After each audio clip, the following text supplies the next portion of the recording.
작년 프랑스 뉴르 경매장에서 나폴레옹이 영국의 세인트 헬레나 섬에서 유배되었을 때 남긴 유언장 4번이 등장했습니다. 나폴레옹 유언장 4번이 5억 1천만 원에 팔렸고 한 프랑스인이 샀다라고 기사가 나왔는데, 유언장 4번은 나폴레옹이 유배 중이던 1821년 가까이에서 보필하던 몽틀롱 백작이 나폴레옹을 대신해서 작성한 것입니다. 이 내용에 뭐라고 나왔냐면 51세 되던 해에 작성한 건데, 내 위에는 사랑하는 프랑스 국민 살이 파리 세느강에 뿌려지기를 원한다, 이 말이 있습니다. 그리고 자신의 다이아몬드 목걸이를 처분해달라 라는 내용으로 이렇게 내용이 유서로 남겨져 있다는 겁니다. 우리가 보기에 그 나폴레옹이 남긴 유서가 그렇게 특별해 보이진 않습니다. 그럼에도 불구하고 5억이 넘는 시가에 팔렸다는 겁니다. 원본도 아닌 사본의 경매가 그렇다는 겁니다. 그러면 인류를 구원하러 오신 예수 그리스도의 유언장은 그 값을 셀 수 없을 것입니다. 나폴레옹도 5억인데 예수 그리스도는 셀 수가 없다는 겁니다. 그 유언장이 오늘 우리가 읽은 본문입니다. 나폴레옹이 남긴 유언장은 우리에게 생명과 구원을 주지 않지만, 오늘 주께서 남긴 유언장의 기록은 저와 여러분에게 생명과 구원을 주신 은총의 말씀입니다.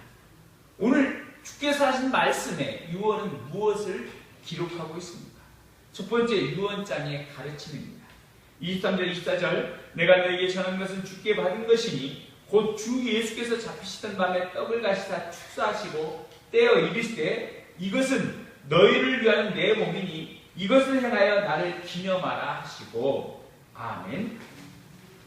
내가 너희에게 전한 것, 사도 바울이 받았던 것은 주께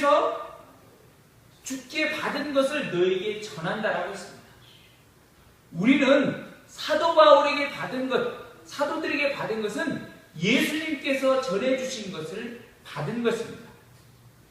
유언장의 가르침은 뭐냐면 예수님의 성만찬이 자기 자신의 죽으심과 자기 자신의 부활하실 것, 다시 오실 것을 말씀한 내용입니다. 이것을 행하라고 가르친 겁니다. 모든 기독교가 예수님의 복음이 전파되는 것은 성만찬 예식이 따라오는 겁니다.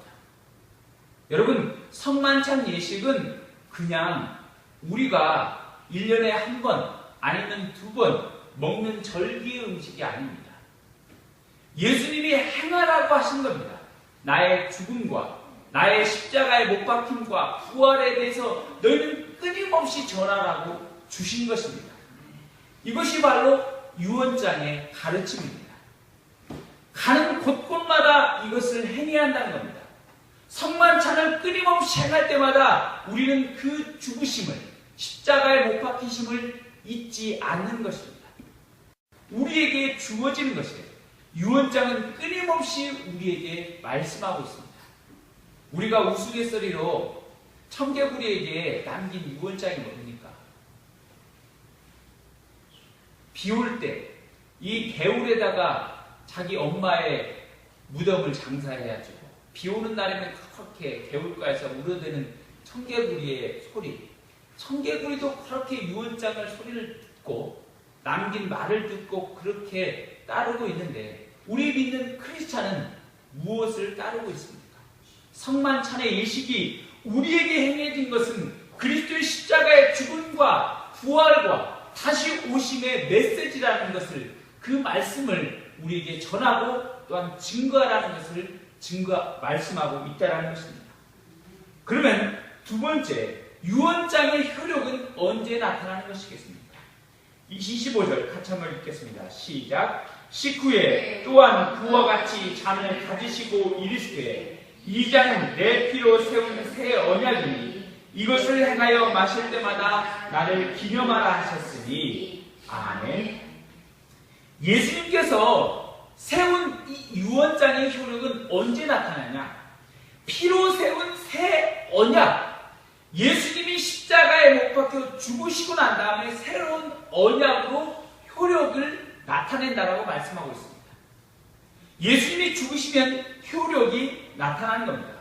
히브리서 9장 16절에 유언은 유언한 자가 죽어야 되나니 유언은 그 사람이 죽은 후에야 유효한즉 유언자가 살아있는 동안은 효력이 없느니라.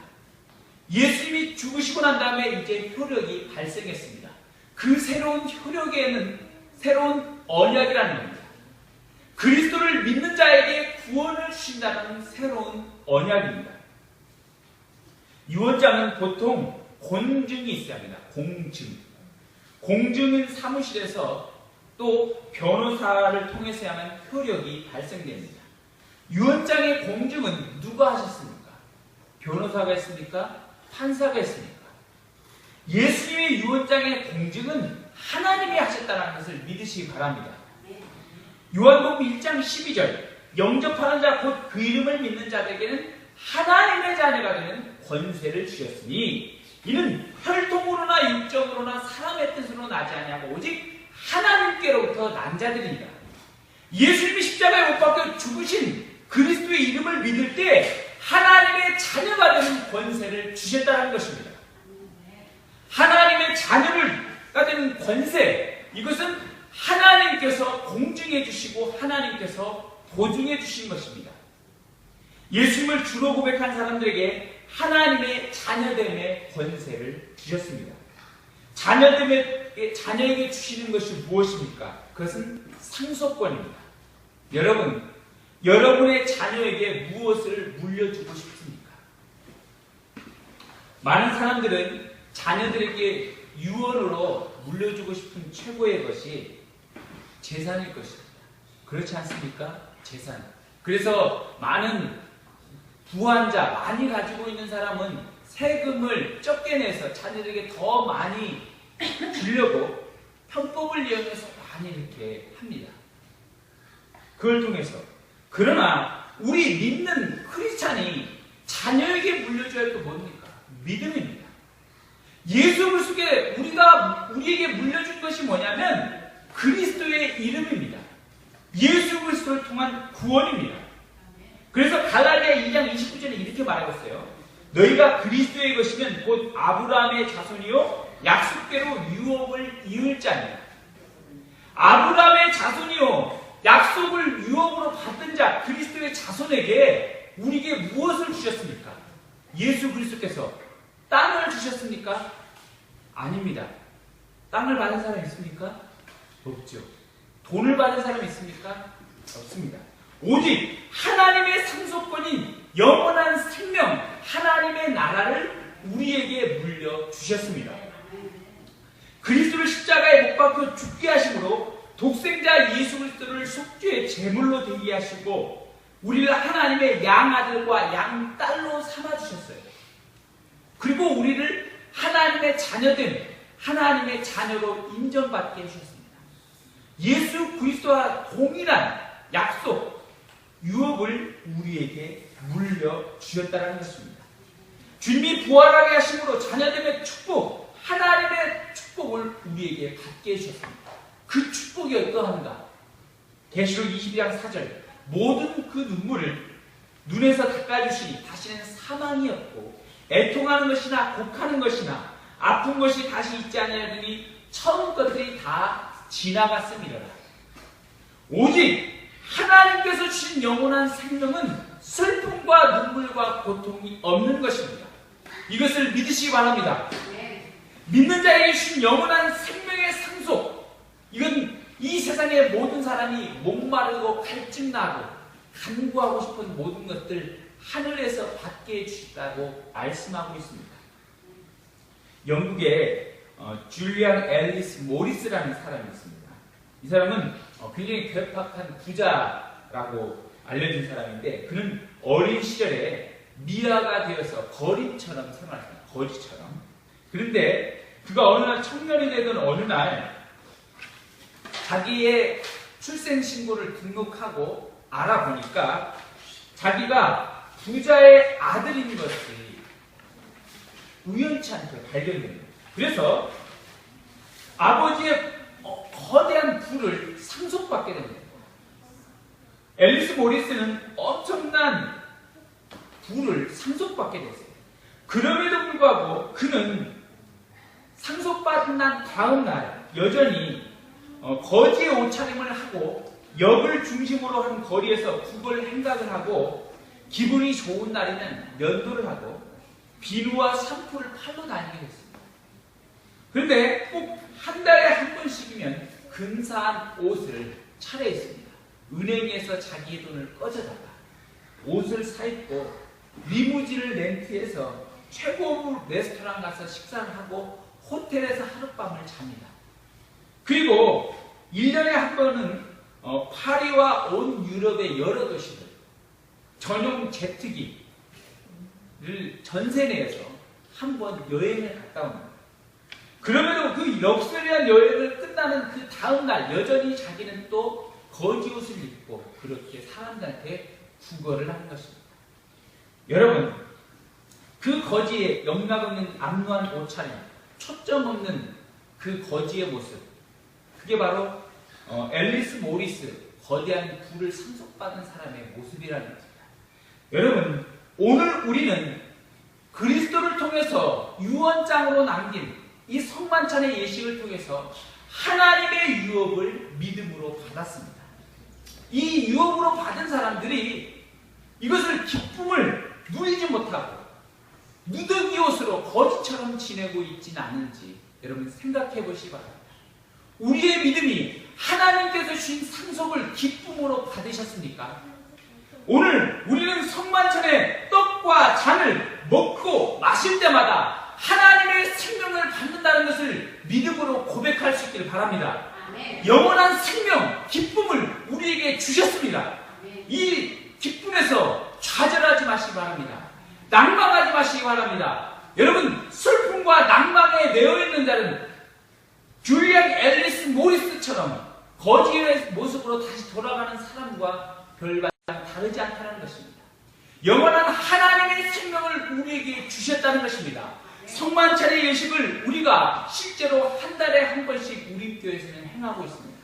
그때마다 우리는 하나님의 생명을 기쁨으로 주셨다는 것을 믿음으로 고백하고 기쁨과 충만한 은혜, 매일매일 기다려주고 소망되어진 하나님의 나라를 믿음으로 소망하며 꿈꾸기를 소원합니다. 세 번째, 유언장의 세 번째는 유언장을 받은 자의 사명입니다. 26절을 같이 한번 읽어보도록 하겠습니다.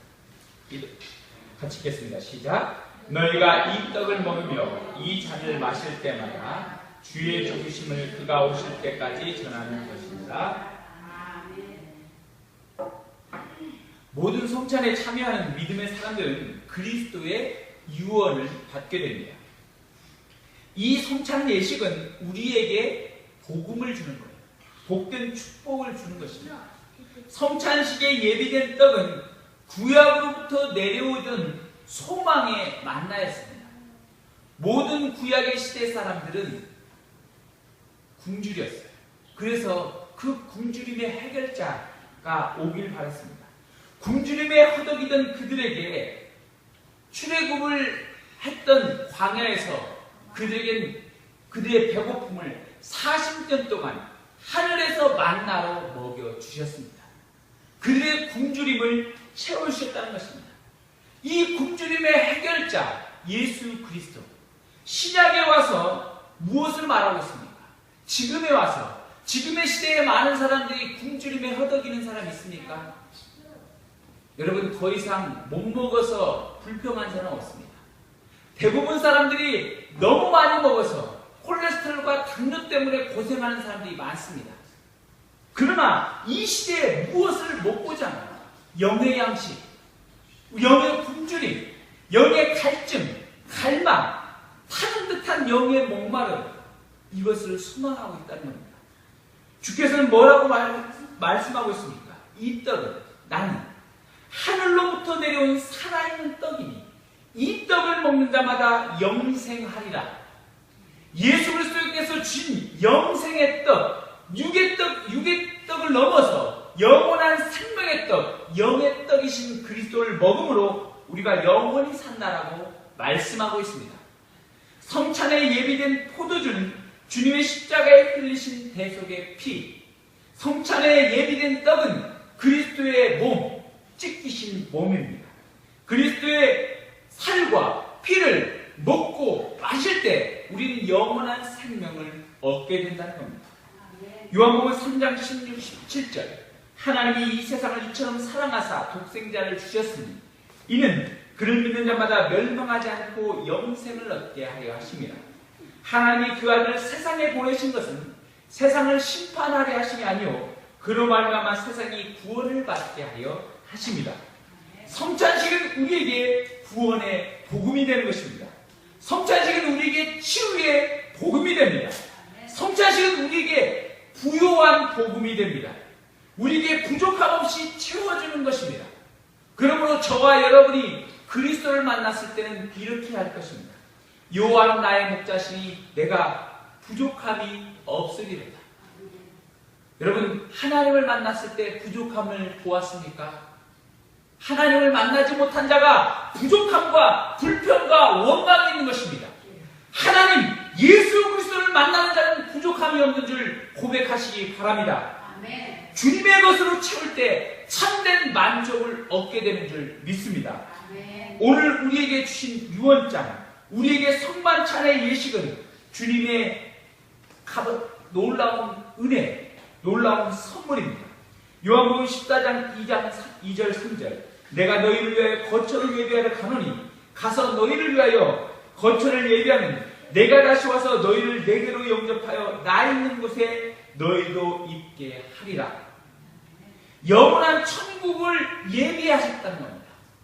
여러분, 영원한 천국을 이제 여러분 우리의 천국이 하나님의 나라에 예비되어 있기 때문에 우리의 상급은 땅에 있는 것이 아닌 하늘에 있기 때문에 이제 우리의 사명이 무엇입니까?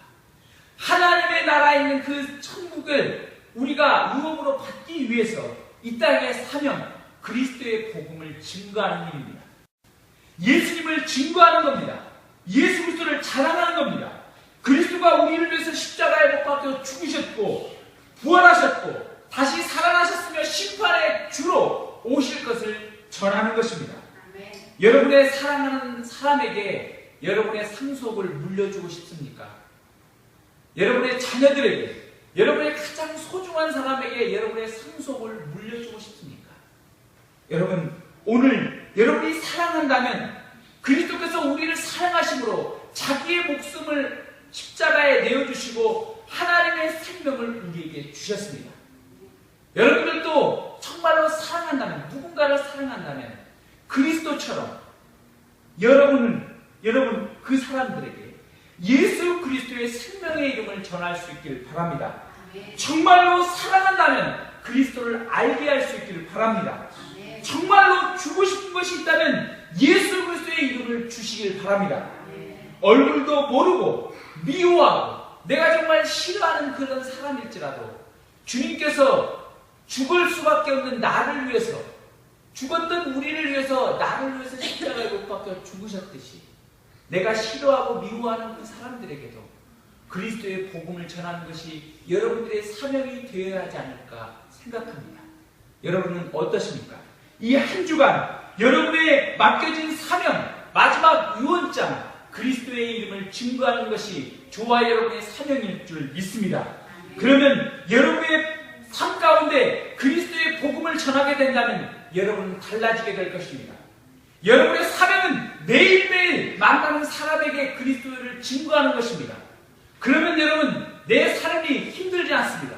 내 삶이 나 있는 곳에 내 안에서 멈추지 않고 다른 사람에게 그리스도를 증거하는 것이 되는 겁니다. 그러면 여러분, 시간에 쫓깁니다. 모든 삶에 있어서 여러분, 내가 삶의 시간이 초와 분을 다투어서 그리스도를 증거하게 되는 것입니다. 그러면 그리스도를 증거하면 그리스도의 이름으로 말미암아 살리라라고 성경에서는 분명히 말씀하고 있습니다.